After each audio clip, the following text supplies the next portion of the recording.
हिंद दोस्तों, नमस्कार। सत्य साई कॉमर्स गुरु यूट्यूब चैनल में आपका स्वागत है। आज हम अकाउंटेंसी के अंतर्गत स्टडी करेंगे कैश बुक। कैश बुक को मेंटेन करना क्या होती है कैश बुक? तो बच्चों, बिजनेस में जो पैसा है, जो कैश है, उसके आवक जावक के लिए हम कैश बुक मेंटेन करते हैं। मतलब बिजनेस में कितनी कैश आ रही है और कितनी कैश बिजनेस से जा रही है, और फिर हमारे पास कितना कैश का बैलेंस बच रहा है, इसे मेंटेन करने के लिए हम कैश बुक बनाते हैं दोस्तों। तो आज हम इसमें स्टडी करेंगे सिंपल कैश बुक। तो ये जो बच्चों, ये जो कैश बुक बनाना है, बहुत ही आसान हमारे अकाउंटेंसी के अंतर्गत का टॉपिक है। और न जाने कुछ बच्चों को बहुत हार्ड लगता। तो बच्चों, जो मेरा वीडियो देखेंगे उसको आज के बाद कैश बुक को प्रिपेयर करने में कोई समस्या नहीं आने वाली है, क्योंकि ये जो हमारा टॉपिक है बहुत ही सिंपल है दोस्तों। बस आपको थोड़ा सा कॉन्सेप्ट पे ध्यान देना है। तो आइए हम शुरू करते हैं। तो देखिए, ये हमने कैश बुक का एक फॉर्मेट बना लिया है। ये कैश बुक जो मेंटेन होगी लेजर फॉर्म में बनती है। तो इसमें कॉलम है आपके डेट पर्टिकुलर, ये VN voucher number, LF ledger folio और अमाउंट, और सेम कॉलम यही क्रेडिट में है। तो इसमें रिकॉर्ड करने का क्या कॉन्सेप्ट है? तो बहुत ही सिंपल है दोस्तों। मतलब यदि बिजनेस में कैश आएगी, यदि बिजनेस में कैश आएगी तो दोस्तों हम कैश का बिजनेस में आना कैश बुक के डेबिट साइड रिकॉर्ड करेंगे, और जब भी बिजनेस से कैश जाएगी तो हम कैश का जाना दोस्तों कैश बुक के क्रेडिट साइड रिकॉर्ड करेंगे। बहुत सिंपल, माने कैश का आना दोस्तों डेबिट में रिकॉर्ड होगा और कैश का जाना क्रेडिट में रिकॉर्ड होगा। नजरे इधर ध्यान दो। क्या कह रहा हूं मैं कि कैश का आना मतलब पैसे का बिजनेस में आना कैश बुक के हम डेबिट में रिकॉर्ड करेंगे, और कैश का बिजनेस से जाना क्रेडिट में रिकॉर्ड कर देंगे। समझ में आ गया बच्चों? बस इतनी सी बात है, और हम खामखा इसको बहुत टेंशन ले रहे थे। तो आइए हम कैश बुक को कैसे रिकॉर्ड करते हैं बहुत ही सिंपल वे में हम सीखेंगे। तो देखो, यहां पे हमने क्वेश्चन दे रखा है, right the following transactions in simple cash book. तो हमें ईयर दिया है 2023। तो बच्चों सबसे पहले हम डेट वाले कॉलम में दोनों साइड जो भी ईयर है, जिस ईयर की हमें कैश बुक मेंटेन करना है, उस ईयर को हम रिकॉर्ड कर देंगे। उसके बाद हम ट्रांजैक्शन पे जाएंगे। तो देखो 1 जनवरी को क्या है? Cash in hand. Cash in hand का मतलब है कि बिजनेस में कैश का बैलेंस दे रखा है। तो हमेशा याद रखो दोस्तों कि कैश का हमेशा बैलेंस डेबिट ही रहेगा।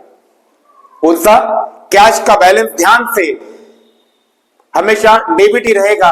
यदि ब्रह्मा जी भी दोस्तों धरती पर आके आपको कह दे कि कैश का क्रेडिट बैलेंस, तो आप ब्रह्मा जी की बात को न मानना दोस्तों, और कहना कि नहीं, हमारे सर ने बताया है कि कैश का हमेशा डेबिट बैलेंस होता है। तो हम कैश का डेबिट बैलेंस डेबिट में लिखेंगे दोस्तों। कौन से डेट को दिया है? तो डेट लिखेंगे जनवरी 1। ये बैलेंस है तो यह लिखेंगे टू बैलेंस BD। स्टार्टिंग में जो बैलेंस लिखते दोस्तों वो BD होता, ब्रॉट डाउन। तो कितना बैलेंस दे रखा है? तो उनके पास है 50,000। अब हमें यह देखना है कि इन ट्रांजैक्शन से कैश आएगी तो हम डेबिट में रिकॉर्ड होगी, और कैश जाएगी तो क्रेडिट में रिकॉर्ड होगी। सिंपल सी बात है।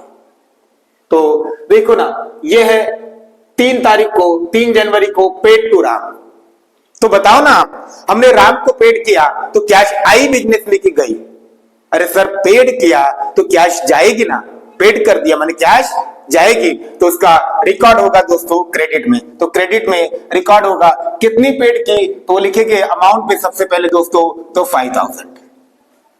अब हमें यहां क्या लिखना है, टेंशन न लो दोस्तों, हमने जो कैश पेड की है उसके पीछे का रीजन रिकॉर्ड करना है यहाँ पे, उसके पीछे का रीजन। तो इसके पीछे का रीजन क्या है कि हमने कैश किसको पेड की, राम को, तो यह लिखना पड़ेगा दोस्तों बाय राम।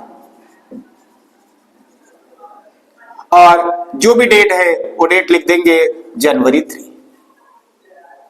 अब दूसरा अगले ट्रांजेक्शन है पेड सैलरी 10,000। हमने सैलरी 10,000 की पे की, तो बताओ ना दोस्तों कि हमारे पास से कैश 10,000 गई कि आई? सर हमने सैलरी यदि पे की है तो पैसा गया है, तो पैसे का जाना क्रेडिट में रिकॉर्ड होगा, तो हम क्रेडिट में रिकॉर्ड करेंगे कितना, 10,000।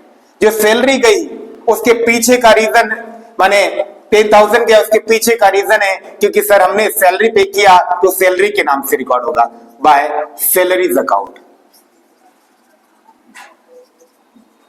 और फिर डेट लिखेंगे दोस्तों, कौन से डेट को, तो हमने सैलरी पेड की जनवरी 5। फिर next transaction received from Raju 20,000। हमें 10 तारीख को राजू से 20,000 रुपए रिसीव्ड हुए माने पैसे हमें रिसीव्ड हुए, पैसे आए, तो पैसे का आना डेबिट में रिकॉर्ड होगा, तो हम लिखेंगे कितने आए, तो 20,000। कहां से आए, तो राजू से, तो लिखेंगे टू राजू।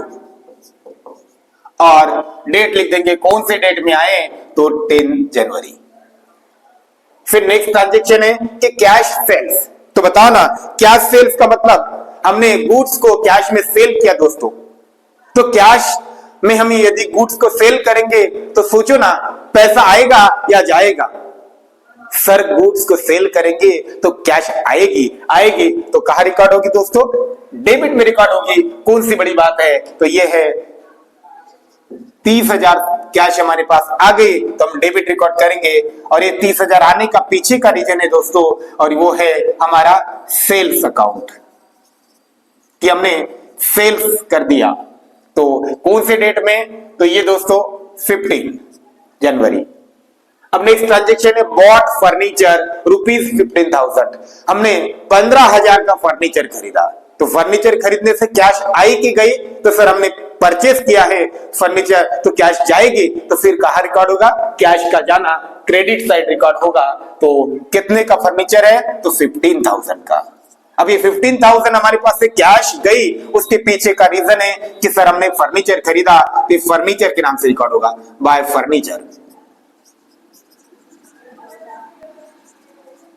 अकाउंट। कौन से डेट में, तो लिख देंगे 20। फिर नेक्स्ट ट्रांजेक्शन है पेड रेंट।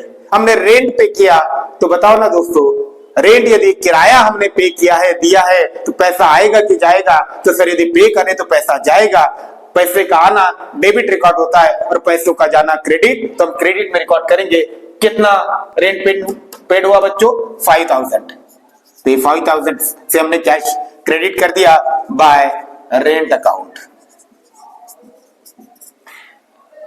और डेट लिख देंगे 22। अब लास्ट है गुड्स परचेस्ड ₹10,000। हमने 25 जनवरी को 10,000 का गुड्स परचेस किया।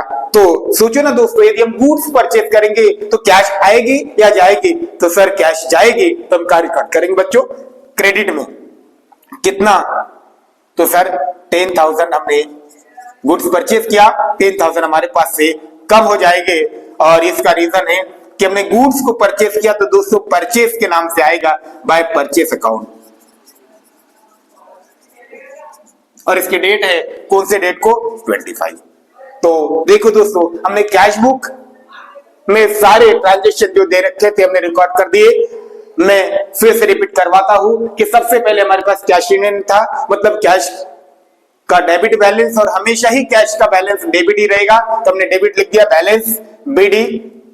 50,000। उसके बाद कैश का आना डेबिट में रिकॉर्ड होता और कैश का जाना क्रेडिट में रिकॉर्ड होता। तो हमने देखा कि कैश आया है तो हम डेबिट रिकॉर्ड करें, कैश जा रहा तो क्रेडिट रिकॉर्ड। तो देखो हमने राम को पेड किया, इसका मतलब कैश चला गया तो क्रेडिट में राम के नाम से रिकॉर्ड हो गया। फिर 5 तारीख को सैलरी पे कर दी तो फिर 5 तारीख को फिर से हमारे पास से कैश चली गई तो क्रेडिट में रिकॉर्ड हुआ 10,000 सैलरीज के नाम से। फिर हमें 10 तारीख को दोस्तों कि राजू से रिसीव्ड हुए मतलब कैश आई है तो फिर हमने डेबिट में रिकॉर्ड किया 20,000 और राजू के नाम से। फिर हमने देखा कि कैश सेल, हमने गुड्स को कैश में सेल किया तो गुड्स को बेचने से पैसा हमारे पास आता है तो फिर हमने उसको डेबिट में रिकॉर्ड किया सेल्स के नाम से।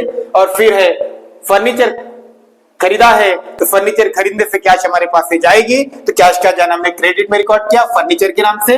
और फिर हमने रेंट पे किया तो फिर हमारे पास से कैश की गई तो क्रेडिट में रिकॉर्ड हुआ रेंट के नाम से। और फिर गुड्स परचेस किया 25 तारीख को तो फिर हमने क्रेडिट परचेस किया तो हमारे पास से कैश गई तो क्रेडिट में रिकॉर्ड हुआ परचेस के नाम से। दोस्तों इसके बाद हमें ये देखना है हमेशा कि हमारा डेबिट साइड के ही कैश बुक की टोटल ज्यादा आएगी तो हम इसके डेबिट की टोटल करेंगे तो 50,000 और 20, 70 और 30, 50, 20, 70 और 30, 1 लाख हो जाएगा दोस्तों। अब देखते हैं कि ये 1 लाख रुपए टोटल कैश एक इस मंथ में हमारे पास आई है, माने डेबिट के टोटल माने हमारे पास कैश रिसीव्ड हुई है 50,000 हमारे पास ये थे। अब उनमें से कितना कैश हमारे पास से चली गई मतलब खर्चा कितना हुआ, एक्सपेंस कितना हुआ दोस्तों तो 5,000 और 10,000 ये हो गए 15, 15 और 15 30, 30 और 10 40 और 5 45। तो देखो दोस्तों इनमें से 45,000 रुपए हमारे पास से कैश चली गई है।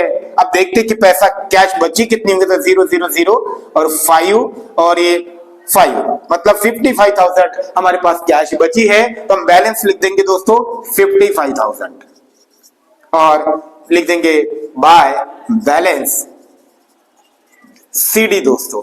और ये हो जाएगा कौन सा मंथ है जनवरी, और तो यहाँ पे बैलेंस हम जनवरी के लास्ट डे को आखिरी तारीख को हम ये बैलेंस दर्शाएंगे। और अब टोटल हो जाएगी दोस्तों हमारे पास 1 लाख और दोनों साइड हमारी टोटल इक्वल हो गई और हमारी कैश बुक बन गई। तो देखो दोस्तों हमने कैश बुक बनाना सीखा। मैं फिर से रिपीट करता हूं कि बहुत सिंपल है। कैश जब आएगी तो हम कैश को क्या करते हैं डेबिट करेंगे और जहां से भी कैश आ रही उसका नाम, और कैश हमारे बिजनेस से जाएगी तो हम क्रेडिट रिकॉर्ड करेंगे और जिस मद पर हम खर्चा कर रहे हैं वो नाम लिख देंगे और फिर हम डेबिट का बैलेंस टोटल करेंगे। दोस्तों हमेशा डेबिट के टोटल ज्यादा ही आएगी, उस डेबिट के टोटल में से हम क्रेडिट की टोटल माने टोटल जो हमने एक्सपेंस किया वो माइनस कर देंगे तो हमें जो आपकी क्लोजिंग बैलेंस कैश बुक का मिल जाएगा और वो क्लोजिंग बैलेंस मंथ के एंड में लिखना है हमें। तो देखो दोस्तों कैसा लगा आज का वीडियो, लाइक कीजिए, शेयर कीजिए, सब्सक्राइब कीजिए और ऐसे ही वीडियो पाने के लिए बेल आइकन को हिट कीजिए। बहुत बहुत धन्यवाद दोस्तों।